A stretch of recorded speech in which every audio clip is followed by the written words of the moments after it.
मंगल भवन अमंगल हारी, द्रवहु सुदस रथ अजीर बिहारी। राम सिया राम जय जय राम। राम सिया राम जय जय राम। मित्रों, रामायण पाठ सुनने से आपके जीवन को देखने का नज़रिया हमेशा बदल देता है। जैसे मैंने अपने अंदर बहुत बदलाव देखे हैं इस महाकाव्य को पढ़ने के बाद। राम कथा में हमें जीवन के तमाम मूल्य और आदर्शों की शिक्षा मिलती है। इस कथा के तमाम पात्रों से हमें कुछ न कुछ सीखने को मिलता है। संपूर्ण मानव समाज में ये सिखाता है जीवन को किस प्रकार जिया जाए, भले ही उसमें कितने भी विघ्न हों। तुलसी के प्रभु राम सर्वशक्तिमान होते हुए भी मर्यादा पुरुषोत्तम हैं। आगे हम पाठ करते हैं। भाग्यु विवेक सहाय सहित, सो सुभट सुजुग मही मुरे। सदग्रंथ पर्वत कंदरने महु, जाइते ही अवसर दुरे। हो निहार का करतार को, रखवार जग कर भरु परा। दुई माथ के ही रथिनाथ जेहि, कहु को पी कर धनु सरुधरा। जे सजीव जग अचर चर रामा, नारी पुरुष अस नाम सिया रामा। ते निज निज मर जात तजी रामा, भय सकल बस काम सिया रामा। सबके हृदय मदन अभिलाषा, लता निहारी नवही तरु शाखा। नदी उमंगी अबुधि कहु थाई, संगम करही तालाब तलाई। असी दशा जड़ा के बरनी, को कही सकई सचेतन करनी। पशु पक्षी नभ जल थल चारी, भय काम बस समय बिसारी। मदन अंध व्याकुल सब लोका, निस दिनु नहीं अवलोक ही कोका। देव धनुज नर किन्नर ब्याला, प्रेत पिचास भूत बेताला। इनके दशा न कहे बखानी, सदा काम के चेरे जाने। सिद्ध विरक्त महामुनि जोगी, तेपि काम बस भय वियोगी। विवेक अपने सहायकों सहित भाग गया। उसके योद्धा रण रूप में पीठ दिखा गए। उस समय ये सब सदग्रंथि रूपी पर्वत की करंदराओं में जा छिपे, अर्थात ज्ञान, वैराग्य, संयम और नियम सदाचारी ग्रंथों में लिखे ही रह गए। उनका आचरण छूट गया। सारे जगत में खलबली मच गई और सब कहने लगे, हे विधाता, अब क्या होने वाला है? हमारी रक्षा कौन करेगा? ऐसा दो सिर वाला कौन है जिसके लिए रति के पति कामदेव ने कोप का करके हाथ में धनुष उठा लिया है? जगत में स्त्री पुरुष संज्ञा वाले जितने चराचर प्राणी थे, वे सब अपनी अपनी मर्यादा छोड़कर काम के वश में हो गए। सबके हृदय में काम की इच्छा हो गई। लताओं बेलों को देखकर वृक्षों की डालियां झुकने लगी। नदियां उमड़ उमड़ कर समुद्र की ओर दौड़ और ताल तलैया की आपस में संगम करने मिलने जुलने लगे। जब जड़, वृक्ष, नदी आदि की यह दशा कही गई, तब चेतन जीवों की करनी कौन कह सकता है। आकाश, जल और पृथ्वी पर विचरने वाले सारे पशु पक्षी अपने संयोग का समय भुलाकर काम के वश में हो गए। सब लोग कामांध होकर व्याकुल हो गए। चकवा चकवी रात दिन नहीं देखते।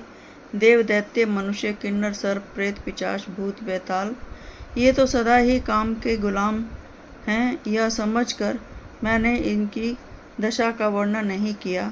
सिद्ध विरक्त महामुनि और महान योगी भी काम के वश में होकर योग रहित या स्त्री के विरही हो गए।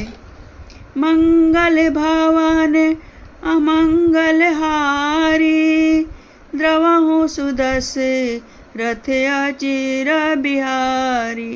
राम सिया राम सिया राम जय जय राम।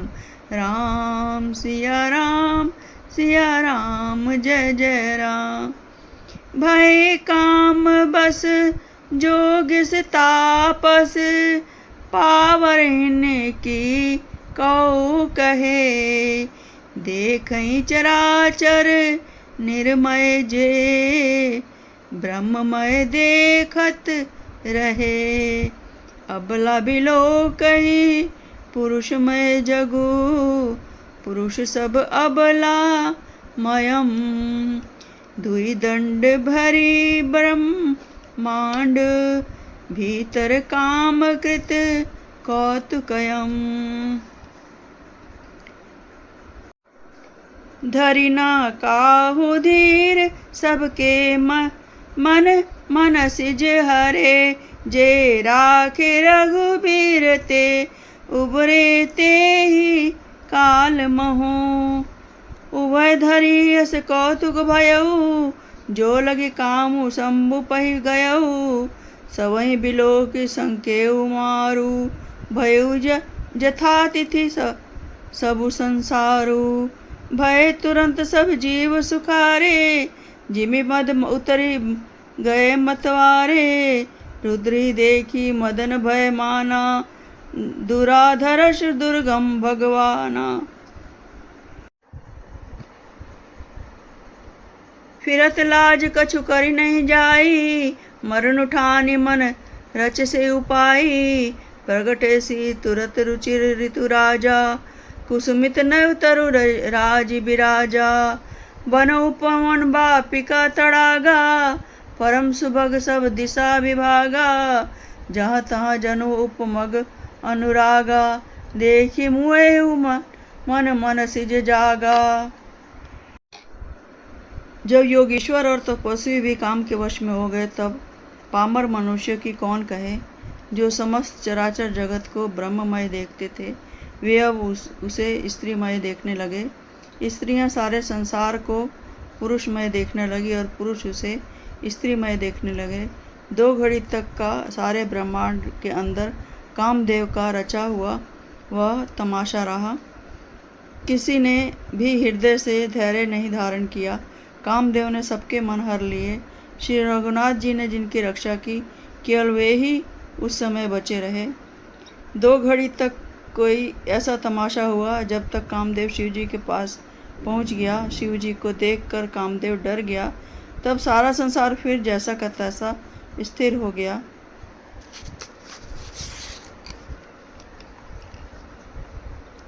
तुरंत ही सब जीव वैसे ही सुखी हो गए जैसे मतवाले नशा किए हुए लोग मद नशा उतर जाने पर सुखी होते हैं। दुराधर्ष जिनको पराजित करना अत्यंत कठिन है और दुर्गम जिनका पार पाना कठिन है, भगवान संपूर्ण ऐश्वर्य धर्म यश श्री ज्ञान और वैराग्य रूप 6 ईश्वरीय गुणों से युक्त रुद्र महाभयंकर शिव जी को देखकर कामदेव भयभीत हो गया। लौट जाने में लज्जा मालूम होती है और करते हुए कुछ बनता नहीं। आखिर मन में मरने का निश्चय करके उसने उपाय रचा। तुरंत ही सुंदर ऋतुराज वसंत को प्रकट किया। फूले हुए नए नए वृक्षों की कतारें सुशोभित हो गई। वन उपवन बावली तालाब और सब दिशाओं के विभाग परम सुंदर हो गए। जहाँ तहाँ मानो प्रेम उमड़ रहा है, जिसे देखकर मरे मनों में भी कामदेव जाग उठा। मंगल भावन अमंगल हारी, द्रवों सुदस रथ अजरा बिहारी। राम सिया राम जय जय राम। राम सिया राम जय जय राम। जागई मनोभाव मुएहु मन, बन सुभगता न पैर कही। शीतल सुगंध सुमंद मारुत, मदल अनन सखा सही। बिकसे सरीन बहुकंज गुंजत, पुंज मंजुल मधुकरा। कल हंस पिक सुख सरस रव करि गान नाचहि अपचरा। सकल कला करि कोटि रामा विधि हारे हुसैन समेत सिया रामा। चली न अचल समाधि शिव रामा कोपे हृदय निकेत सिया रामा। देखि रसाल बिपट बर शाखा तेहि पर चढ़े मदन मन माखा। सुमन चाप निज सर संधाने अतिर रिश्ता की श्रवण लगी ताने। छाड़े विषम विषिखी उर लागे छूटे समाधि शंभु तब जागे। भयो इस मन क्षोभ विशेषी नयन उघारी सकल दिशि देखी। सौरभ पल्लव मदनु बिलोका भयो कोपि कंपेउ त्रिलोका। तब शिव तीसर नयन उगारा चितवन काम भयो जरि छारा। हाहाकार भयो जगदाय भारी डर पे सुर भय असुर सुखारी। समुझि काम सुख सोचहि भोगी भय अकंटक साधक जोगी। मरे हुए मन से कामदेव जागने लगा। वन की सुंदरता कहीं नहीं जा सकती। काम रूपी अग्नि का सच्चा मित्र शीतल मन सुगंधित पवन चलने लगा। सरोवरों में अनेक कमल खिल गए जिन पर सुंदर भौरों के समूह गुंजार करने लगे। राजहंस कोयल और तोते रसीली बोली बोलने लगे और अप्सराएं गाकर नाचने लगी। कामदेव अपनी सेना समेत करोड़ों प्रकार की सब कलाएं उपाय करके हार गया, पर शिवजी की अचल समाधि ना डिगी। तब कामदेव क्रोधित हो उठा। आम के वृक्ष की सुंदर डाली देखकर मन में क्रोध से भरा हुआ कामदेव उस पर चढ़ गया। उसके पुष्प धनुष पर अपने 5 बाण चढ़ाए और अत्यंत क्रोध से लक्ष्य की ओर ताक कर उन्हें कान तक तान दिया। कामदेव ने तीक्ष्ण 5 बाण छोड़े जो शिवजी के हृदय में लगे। तब उनकी समाधि टूट गई और वे जाग गए। ईश्वर के मन में बहुत क्षोभ हुआ। उन्होंने आंखें खोलकर सब ओर देखा। जब आम के पत्तों में छिपे कामदेव को देखा तो उन्हें बड़ा क्रोध आया, जिससे तीनों लोग कांप उठे। तब शिवजी ने तीसरा नेत्र खोला। उसके देखते ही कामदेव जलकर भस्म हो गया। जगत में बड़ा हाहाकार मच गया। देवता डर गए, दैत्य सुखी हुए। भोगी लोग काम सुख को याद करके चिंता करने लगे और साधक योगी निष्कंटक हो गए। मंगल भावन अमंगल हारी द्रवहु सुदस रथ अजीर बिहारी।